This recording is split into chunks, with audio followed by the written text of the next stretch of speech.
Hey guys, so today you and I are going to talk about getting laid off. So let's get into it. So the question in question was, Hi Frederick, thank you for your videos. No worries.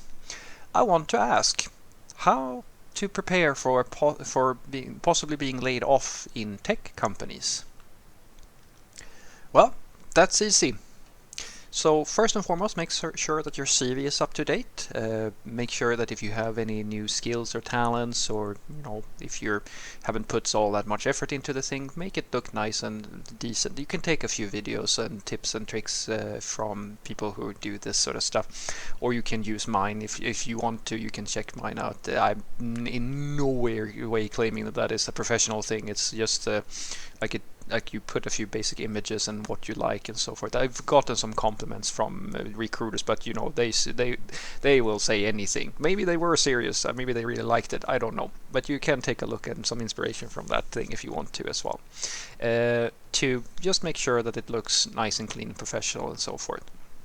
That's number one, because usually the CV is the first introduction people get to your profile. So if it looks good and it has relevant information and so forth, that's a very good first step.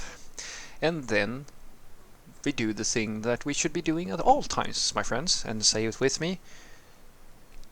We have experience in relevant tools and skills for mainstream development. Or we can abbreviate that to have relevant skills and know about relevant tools. That's what it is about, guys. These are the two things the main two things. I'll give you a third one that can be useful as well, but this is the main thing. If you're getting laid off in a tech company, it's usually not because the company itself, being laid off, guys, it's a part of being a worker. Sometimes it happens, sometimes it doesn't, and there's not much you can do about it. It doesn't necessarily mean that you are bad or good or whatever. It's like a company is run by in many for many people get laid off for many different factors, right? And so if that happens to you, if you have relevant tools and skills in your tool belt, you don't really have to worry all that much, because the demand for software development, like I keep on reading about people freaking out most of the people who freak out, say in the US, I can understand, when you work for like LinkedIn or Facebook or like whatever, when they're laying off thousands of people at the same time, especially if you're there on like a visa or something like that. But we're talking about, guys, that's like a fraction. Do you have I don't think people fully understand how large the demand for software developers, how large it is. And you think that, oh yeah, tech companies like Google, or like they fire like 1,000 people. That's nothing, guys. It's a nothing if you look at it from a global perspective. Sure, it's one of the top IT companies and so forth, but it's nothing if you think about it in a global scale. We're talking about that the deficit was 2 years ago. The deficit was 9 million, and that was in the US alone. Globally, I don't even know at this point. Like you can go and check the numbers if you want to get some rough ideas. But let me just say this to you guys: practically everybody I know in IT are getting borderline daily offers or like invites to do recruitment processes, because most people don't get offers like from nothing, right? But the recruiters are, let's just say, they're not going to go away anytime soon. But it really comes down to, as I've said many times before, guys, it's the quality of your skills and the relevancy of your profile that is the really main determining factor here. And so what I usually give people as an advice is that you try to understand, like, at what level you are, what's your niche, or the thing that you, especially the more up the ladder you go. It's important for you to understand that this is an ongoing maintenance type of thing, where if you sort of clock out, and as I like to call it, you take the factory worker's career path, where basically you just go and stand and you do your thing for 19, 20 years, and then the factory shuts down, and people realize that now, when they hired you, you were 19 something something doing some manual thing, and now you're in your 40s, and you haven't developed. Like, you can't take responsibility, or like you don't know any leadership skills or anything like that. Well, why would I pay you when I could just pay a 19-year-old? It's the same principle with our software developers. Like for me, as an example, like at this point, I've reached a point in my career now where I get offers both for just software development jobs, but I also get like people who reach out. Do you want to like found a company with us, or do you want to take over as a CTO? Or like some of these offers are starting to emerge because I'm getting to that part or that age in my or that area in my career where people are starting to like I'm getting to the point where I can, if I want to transition into something other than being like a purebred software developer, if I just want to do leadership or anything like that, I can, assuming that I have those skills and I have invested in my profile, so that when you've learned all, quote unquote, all the things say about software development and you really get good at that stuff, well, I tell people, don't stop there.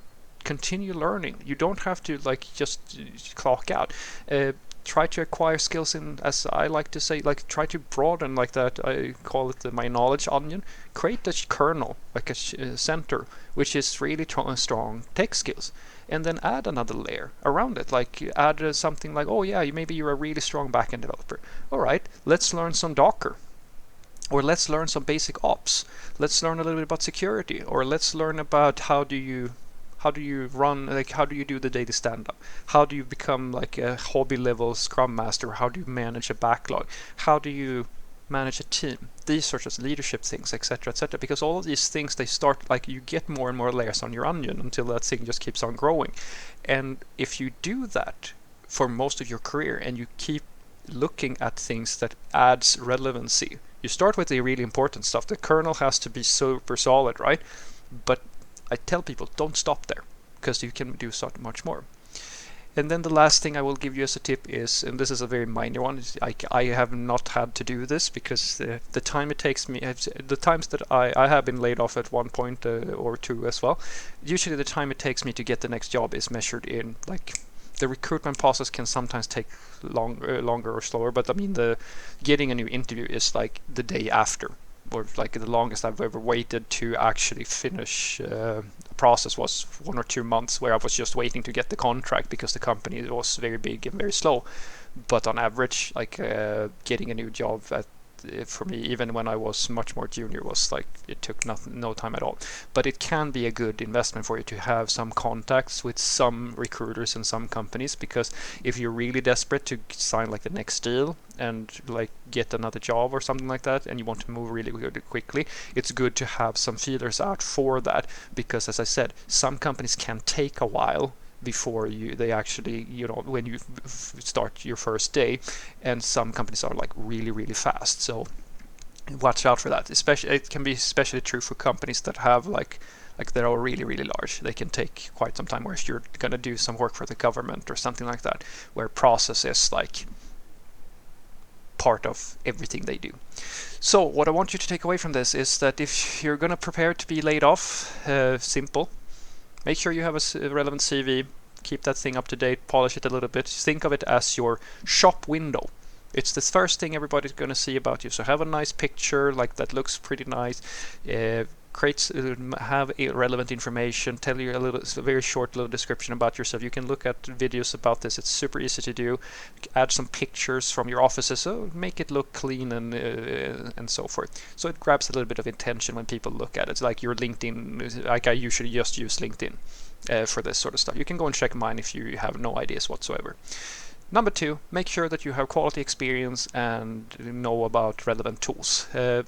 Don't stop learning things, guys. Try to add relevancy. Start with learning how to just code, then learn how to do testing really well, then learn how to run a team really, really well, and then learn how to set up CI pipelines and take responsibilities that go slightly wider. Build that onion, the knowledge onion. Just add more layers to it.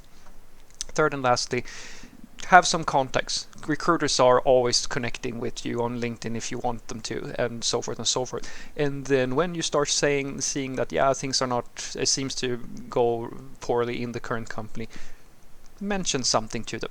take a few interviews, start up the process, and see what's out there, because sometimes it can take a little while.